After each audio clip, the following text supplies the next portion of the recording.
नमस्कार, मैं कोनिका दास। आप देख रहे हैं आई न्यूज के न्यूज बुलेटिन में आपका स्वागत है। नजर डालते हैं अब तक की सुर्खियों पर। वार्ड नंबर 19 मौलवीगंज में हमारे साथ सभासद प्रत्याशी के रूप में मोहम्मद सईद जी मौजूद है। मैं उनसे जानना चाहूंगी कि वो किस रणनीति के साथ चुनावी मैदान उतर रहे हैं। सईद जी, आपका हमारे चैनल में स्वागत है। आप किस रणनीति के साथ चुनावी मैदान उतर रहे हैं? सबसे पहले बहुत बहुत शुक्रिया आपका और आप के लिए तशरीफ लाई। मैं आपका स्वागत करता हूँ।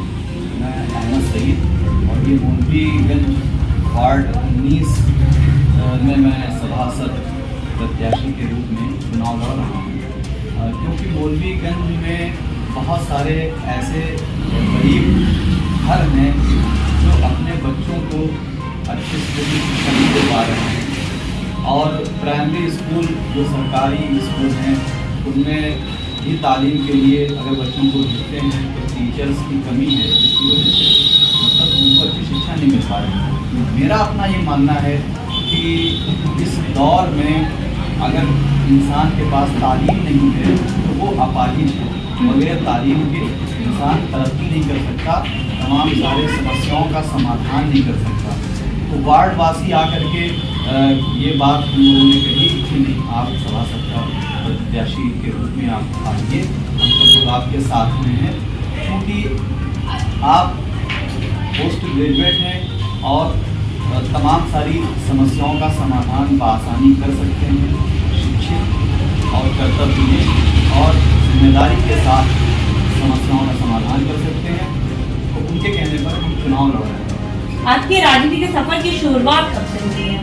अभी ये समझ लीजिए पहला ही मरहला है राजनीति की शुरुआत में। सभासद के रूप में मैंने अपने मौलवीगंज से ही शुरू कर रहा हूँ। उसकी वजह शायद ये है कि मेरा अपना मानना है कि हम बहुत बड़े पैमाने पर ना करके जहाँ हम रह रहे हैं तो अपने आसपास पड़ोस के लोगों को ही अपनी जो सलाहियतें हैं, जो विशेषताएँ हैं, उनके ज़रिए से उनकी हम सेवा कर सकें, खिदमत कर सकें और इसी भाव से उनके चुनाव लड़ने का प्रयास करें। अच्छा, आपके तालीम की बात कही, लेकिन आपने बहुत अच्छी बात कही, लेकिन आपके वार्ड में जब सर्वे किया गया तो स्वास्थ्य की दृष्टि से बहुत पीछा पाया गया और जब कभी किसी को बीमारी होती है तो बाराबंकी से लेकर लखनऊ तक जाना पड़ता है। तो स्वास्थ्य को किस तरह हम नया आयाम देंगे?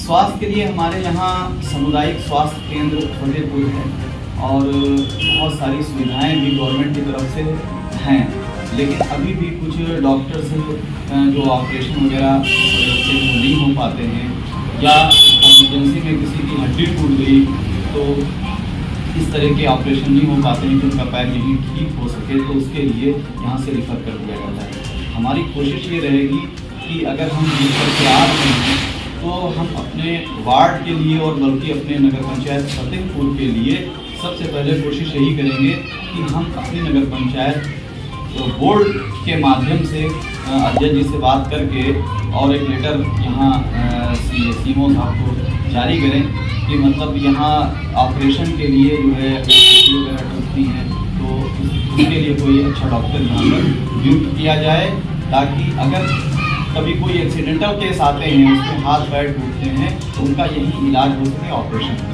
और महिलाओं की सुरक्षा को लेकर आपने कुछ नया सोचा है? महिलाओं की सुरक्षा के लिए कहीं ना कहीं हमें पास पड़ोस के जो लोग हैं, अपने वार्ड के लोग हैं, उनमें हमको कहीं ना कहीं आपस में सामंजस्य स्थापित करके एक अगर हम सुरक्षा टीम बना लें और ये कोशिश रखें कि हर व्यक्ति एक दिन, सप्ताह में 7 दिन होते हैं, एक दिन समय निकाल करके ऐसी जगहों को चिन्हित करें कि जहाँ पर मतलब कुछ नौजवान लड़के जो कोई काम नहीं कर रहे हैं या पढ़ाई नहीं कर रहे हैं और इधर उधर खड़े होते हैं, जिसकी वजह से हमारी बेटियां या हमारी बहनें स्कूल कॉलेज या मार्केट निकलने से डर रही हैं या भय है, खौफ है उनको। तो उसके लिए हम लोग एक टीम बनाएंगे अपने वार्ड की और उसके तहत हम लोग ये कोशिश करेंगे कि ऐसे स्थानों को चिन्हित करें जहाँ पर इस तरह के नौजवान लड़के खड़े होकर के शरारतें करते हैं, तो उनको समझाएं भी और अगर नहीं मानते हैं तो हम स्थानीय पुलिस का सहयोग ले करके इन समस्याओं का समाधान करें। अहमद जी, आपको नहीं लगता जब चुनाव आता है तो लोग बड़े बड़े वादे करते हैं, लेकिन जब चुनाव खत्म होता है तो सारे वादे धराशायी हो जाते हैं? इस बारे में आप कुछ कहना चाहेंगे?